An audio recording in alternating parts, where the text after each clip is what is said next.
Remember, there's some pretty important information here in the disclaimer. You might want to give the video a quick pause and read it.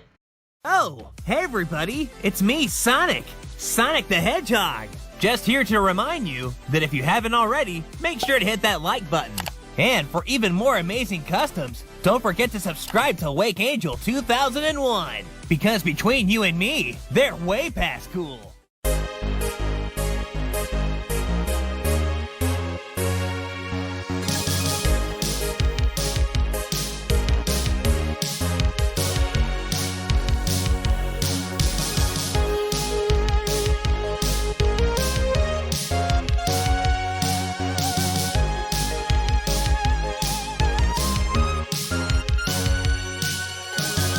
Hello, my friends. This is Wake Angel 2001 coming at you with a commission for Zeusthefox, also known as my buddy Zach. It is yet another redo of one of his previous figures. This is Ruby, the albino echidna character of his.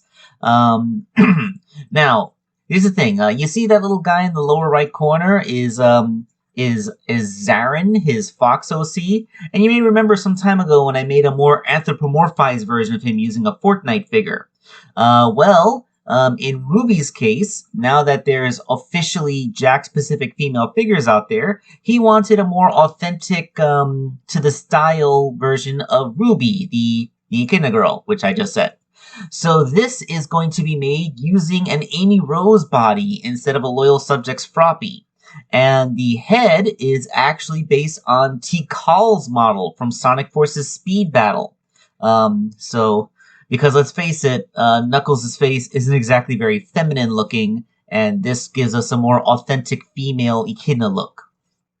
So, getting into the actual customizing itself, I modified Amy Rose's body for Ruby pretty much the same way that I modified it for Princess Sally. That is, cutting off the dress, adding the tail, sculpting in some more accoutrements like the improved bust line, and if I'm going to call it that, and putting in elements of her costume, and then giving it a nice solid paint job. White fur with some gray highlights on her belly, red clothes, that little gem on her thing. Now, the most updated version of Ruby's character design does include gloves. Oh, by the way, the one with Ruby wearing Dread Samus's her costume, her armor, that was just a joke because he made that fan art of that, and I decided to put it it was really just there as a reference for her hair sculpt, and I had a different picture of her for the body, but I decided it was funny to have that be the thumbnail image. So if you're feeling a little bit misled, sorry about that, but she's not going to be wearing Samus's armor here. But moving on along, the newest version of her character design does have bracelets, so that means I didn't have to sand away the bracelets on Amy's wrists, which is a good thing because those things are so huge. I don't think it will be very easy to, make the transition. If I was using the Rouge body as a base, that would be something significantly easier or more possible to do, but we're using Amy here, so there we go. Although I did add that little bicep brace because, that is still part of her character design. You saw that. Boots are straight up a little bit of a repaint, and the only sculpting was just those little things on the front of it, which, they're just... I guess her character name is Ruby, so you gotta incorporate some rubies onto the outfit somewhere, right? Now let's get into the complicated part, making Tikal's head. Now here's the thing. This is printed in the correct scale based off of her actual model from Sonic Force's Speed Battle.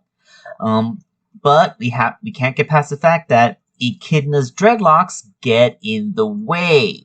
I mean, they even get in the way on the Knuckles figure, and that's when they're made out of a soft material that's able to bend and flex.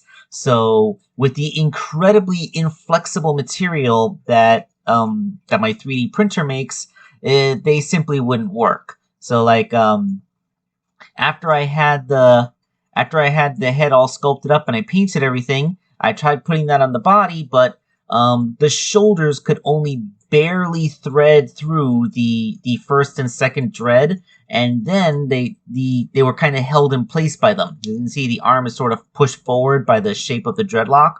So this required some post-building surgery where I had to cut the two middle dreadlocks off and then reposition them so that they hung at a different angle. I think if I'm going to do any Tikal-based customs in the future, this includes making an actual Tikal custom, I'm going to ask I'm going to ask darn it.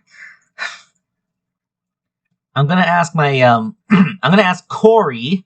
I don't know why I blanked on his name. I'm going to ask Corey to modify Tikal's model so that the two middle dreadlocks hang back like this in the first place, you know, because shoulders are a thing, and the video game doesn't take that into account because, you know, they can clip right through because they don't actually physically exist. But yes, with that repositioning, I was able to get the head on. Unfortunately, it doesn't really turn. I had to kind of stick it on there pretty good to make sure like a casual bump doesn't make the thing come flying off because, hey, getting 3D printed plastic to incorporate with joints is difficult. I've said this before. But yeah, we have us a Ruby D Kidna figure that has most of Amy Rose's original articulation and can even still wield the Pico Pico hammer because that hand did not have to change for anything. So yeah, calling that a win. Alright, so that was Ruby D Kidna for Zeusthefox, also known as Zach, who has sent me some more figures that I was not able to find in my area, so gonna see some more figure reviews that are all gonna be thanks to him. And, yeah, keep on being a good friend, Zeus, and you guys, keep on being good watchers. This is Wake Angel 2001, signing off.